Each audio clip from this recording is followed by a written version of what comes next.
بسم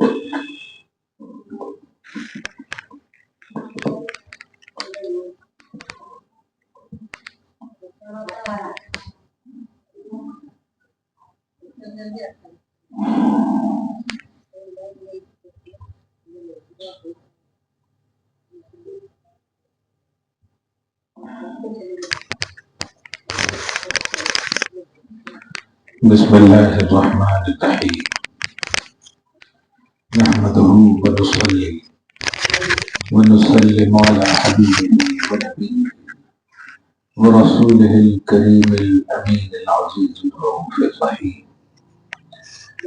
وعلى آله وأصحابه الأفضلين الأكرمين أجمعين. أما بعد، فأعوذ بالله من الشيطان الرجيم. بسم الله الرحمن الرحيم.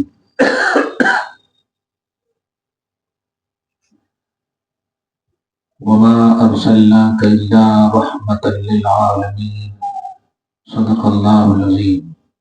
حصول برکت کے لیے دھیرے دھیرے درود شریف پڑھ رہے ہیں. اللہم صلی وسلم وبارک علی سیدنا وشفیعنا وحبیبنا ومولانا محمد معدن الجود والکرم وآلہ الکرام وابنہ الکریم وآلہ واصحابہ وبارک وسلم صلی اللہ تعالی علیہ وسلم.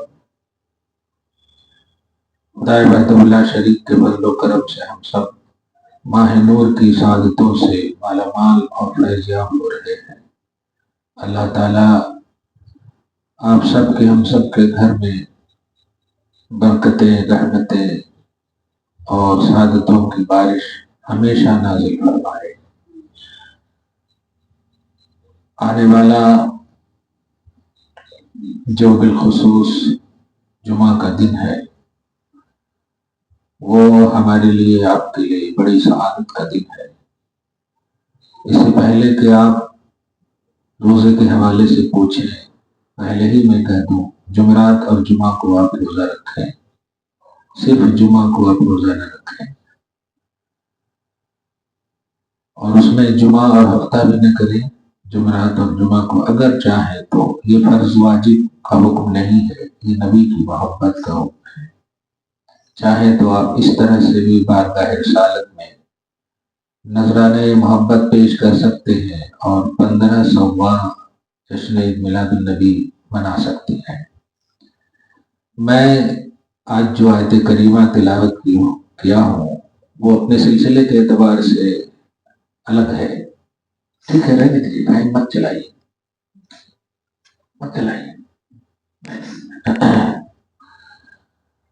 ایک بات تو یہ ہے اسی سلسلے میں کہ 5 ستمبر جمعہ کا دن والد گرامی کا 40واں بھی ہے. میرے والد گرامی کو بھی دعاؤں میں یاد رکھ لیں. اللہ تعالیٰ انہیں غریق رحمت فرمائے، ان کے گناہ کبائر و صغائر کو معاف کرے، اور ان کے صدقے میں ہم سب کی بالخصوص آل اولاد کی بخشش فرمائے. یہ دو بات اہم ہے. اور تیسری جو سب سے امپورٹنٹ، عید میلاد، 15واں عید میلاد کا پیغام ہے عورتوں کے لیے. وہ سب سے بڑا پیغام یہ ہے، بہنوں، ماؤں، بیٹیوں، رشتوں کی قدر کرو. یہ سب سے بڑا پیغام میں قرآن پاک کے اس درس سے دے رہا ہوں. رشتوں کی قدر کرو، رشتوں کا احترام کرو، رشتوں کا رسپیکٹ کرو. آپ بڑی ہو، بڑے ہونے کا احساس بڑا دل، بڑی سوچ، بڑی فکر کے ساتھ کرو. ایسا نہ ہو کہ آپ بڑی ہیں تو چھوٹے پر آپ ظلم کرو، چھوٹے پر آپ محض مالکانہ حق کا تصور دو، میں بڑی ہوں کا عنوان دو. نہیں. یا آپ چھوٹی ہو تو ایسا نہ ہو کہ بڑوں سے ایک محض خوف کا عنوان ہو. ایسا نہ ہو. اپنی وسعت کے مطابق احترام کرو، عزت کرو. نبی علیہ السلام فرماتے ہیں کہ جو تم میں بڑے ہیں ان کی تعظیم، اور جو چھوٹے ہیں ان پر شفقت نہ کرے وہ ہماری جماعت سے نکل جائے. وہ ہم میں سے نہیں ہے. یہ آج کے حساب سے کہوں تو آئی ڈونٹ کیئر، میں اس کا کچھ نہیں جانتا، کچھ کیئر نہیں کرتا. اب ظاہر ہے جب نبی اس قدر ناراض ہو جائے رشتوں کے حوالے سے، یہاں بڑے اور چھوٹے دونوں رشتے کی اہمیت اجاگر کی ہے نبی نے صلی اللہ علیہ وسلم. ہم بڑے ہیں تو اس کا ہرگز یہ مطلب نہیں کہ چھوٹوں پر ظلم کریں، چھوٹوں پر حکم جمائیں، نہیں. اللہ نے آپ کو بھی 2 ہاتھ دیے ہیں، انہیں بھی 2 ہاتھ دیے. اللہ نے 2 پاؤں آپ کو بھی دی، ان کو بھی دی. غرضے کے کمپلیٹ فزیکلی طور پر جو آپ کے پاس ہے وہ ان کے پاس بھی ہے. ایسا نہ ہو کہ آپ بڑے ہیں تو آپ کے سامنے اگر 2 قدم کے فاصلے پر گلاس رکھا ہوا ہے اور آپ کا چھوٹا 10 قدم کے فاصلے پر ہو، آپ انہیں حکم دیں کہ میں بڑا ہوں، ذرا گلاس مجھے لا کر کے دینا. یہ احترام رشتہ نہیں ہے. خود سے اگر وہ لا کر دیں اور ظاہری طور پر آپ کو کوئی تکلیف ہو تو یہ یقیناً احترام ہے، لیکن اگر آپ لے سکتی ہیں تو یہ ہے رشتوں کا احترام. آپ اپنے عمل اور کردار سے فیل کرائیے سامنے والوں کو، محسوس کرائیے سامنے والوں کو کہ تم کرو گے تو تمہاری شان بڑھے گی، تمہاری عزت بڑھے گی، تمہارا وقار بڑھے گا. حضور پاک صلی اللہ علیہ وسلم ہے ساری کائنات میں سب سے اعلیٰ اور افضل ہے. وما ارسلناک الا رحمۃ للعالمین، آپ کی شان ہے سارے جہاں والوں کے لیے آپ رسول رحمت بن کر آئے. سارے جہان والوں کو رحمت چاہیے تو اللہ نے در مصطفیٰ پر بھیجنے کا توحیدی عنوان دے دیا ہے.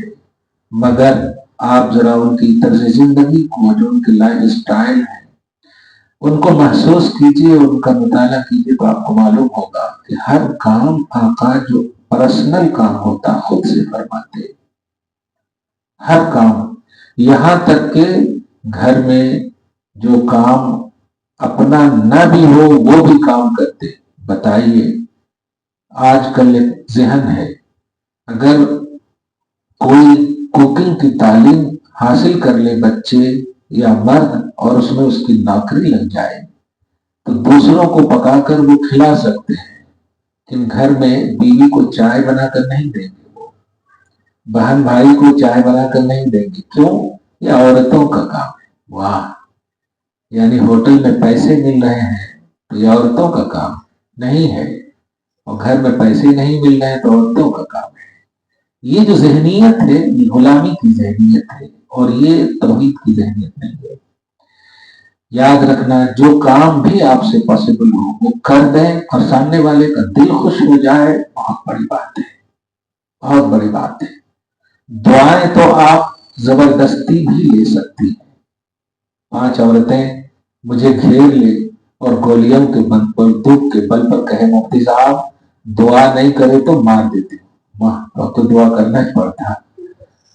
یہ دعا آپ کو لگے گی نہیں، کتنا بھی آپ بلوا لیجیے زبان سے، کیونکہ زبان میری ضرور ہے، قبول تو اللہ کرتا ہے نا، اور وہ تو دیکھ رہا ہے کہ تم دعا لے رہی ہو یا تم دعا کروا رہی ہو. اور تو دعا لینے کی فکر کرو، اور دعا ملتی ہے کردار سے، دعا ملتی ہے اخلاق سے، دعا ملتی ہے کریکٹر سے، دعا ملتی ہے آپ کے اچھے کام سے. آپ پڑھتی ہو کالج میں، اسکول میں یا کہیں بھی، آپ جب کامیاب ہو کر آؤ تو آپ کو بولنا نہیں پڑتا کہ مائیں دعا دو یا والد گرامی دعا دو، نہیں، وہ آٹومیٹک دعا نکلتی ہے مجھ سے. اللہ تمہیں اور ترقی دی. کیا تم نے کہا تھا؟ نہیں، تم نے کارنامے بتائے، پریکٹیکلی طور پر کردار پیش کیا، پریکٹیکلی طور پر محنت پیش کی. تو اپنے کردار و عمل سے جو کام اچھے ہوتے ہیں اس کا پازیٹیو رسپانس ریگولر کا ہوتا، ہمیشہ کا ہوتا، بولنا نہیں پڑتا.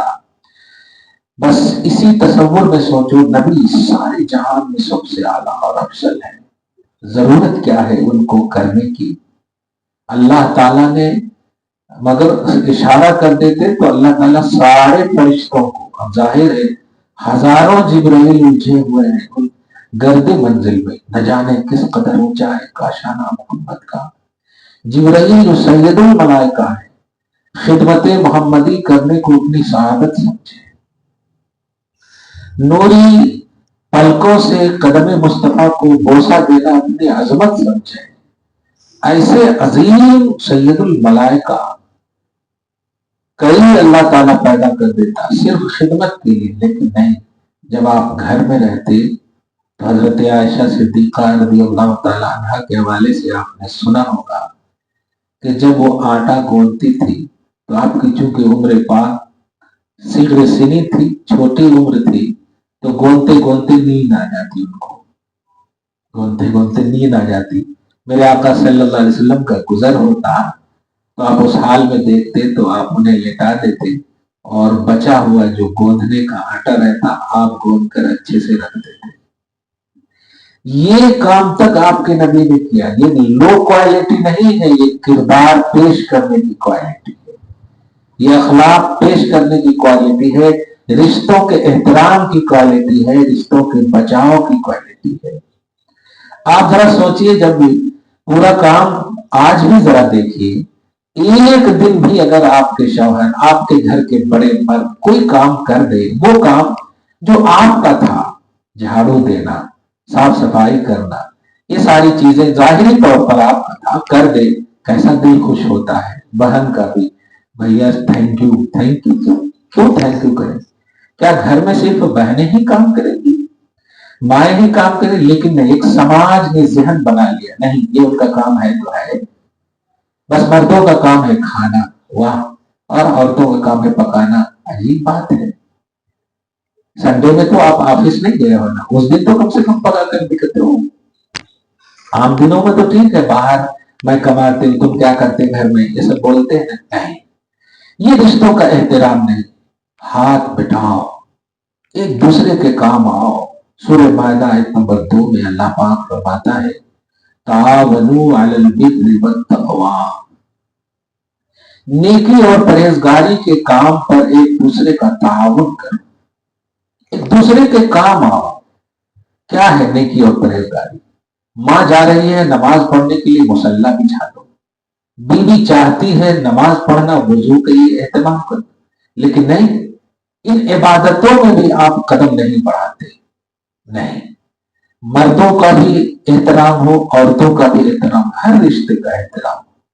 اس سلسلے میں ایک سب سے بڑی بات جو میں کہتا ہوں، آپ چل رہی ہو، کھڑی ہو، آپ کے ہاتھ سے موبائل گر جائے تو آپ کی کمر میں کتنی بھی تکلیف ہو نا، بمشقت ہی صحیح آپ اس موبائل کو جھک کر اٹھاتی ہو۔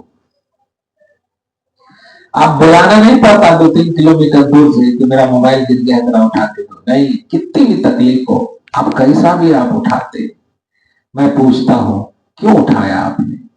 آپ کو آپ جواب دیں گے موبائل قیمتی چیز ہے، نیڈڈ چیز ہے۔ حالانکہ موبائل نیڈڈ چیز اتنی نہیں ہے جتنی چیز رشتے کی ضرورت ہے۔ موبائل تو ریپیئر ہونے کے لیے بھی جاتا، خراب بھی ہوتا، ایکسپائر بھی ہوتا، یہاں تک کہ اگر اس میں ڈیٹا ختم ہو جائے بیکار ہو جاتا۔ کہنا یہ چاہ رہا ہوں میں، ایک دنیاوی نعمت کو اٹھانے کے لیے آپ جھک گئی، رشتے کو بچانے کے لیے آپ کیوں نہیں جھکتی ہیں؟ اگر ایک آئی ایم سوری کہنے سے رشتہ بچ جا رہا ہے تو کیوں اپنے ایگو پر لے لی ہے آپ نے؟ کیوں غرور اور گھمنڈ اور حسد اور میں پنا آ گیا آپ کے پاس؟ غصے کی حالت میں بھی موبائل گر جائے جھک جاؤ، واہ۔ اور رشتے جو زندگی بھر تک کا معاملہ ہے، بچانے کے لیے اگر تھوڑا جھکنا پڑے، اور میں اس سلسلے میں ایک جملہ کہوں، اگر میری غلطی نہیں بھی ہے اور میں جان رہا ہوں کہ اگر اور میں نے چنگاری دی اور میں نے چیخ کی، پکار کی، تو رشتے خراب ہو سکتے ہیں، ٹوٹ سکتے ہیں۔ یاد رکھنا، غلطی نہ بھی ہو اور آپ نے آئی سوری کہہ دیا، ٹھیک ہے میری ہی غلطی ہے، اب تو خوش، اب تو چپ ہو جاؤ۔ بخدا کہہ رہا ہوں دوسرے دن، یا دوسرے دن کیا 10-20 منٹ کے اندر انہیں فیل ہوگا کہ غلطی تو میں نے کیا تھا، تو سوری مجھے کہنا چاہیے، انہوں کیوں بولے؟ کیونکہ یہ نظام اللہ تعالیٰ چلاتا ہے، یہ ایکٹیویٹی جو آپ کے اندر احساس کی ہے، یہ اللہ تعالیٰ عطا کرتا ہے، اللہ تعالیٰ دیتا ہے۔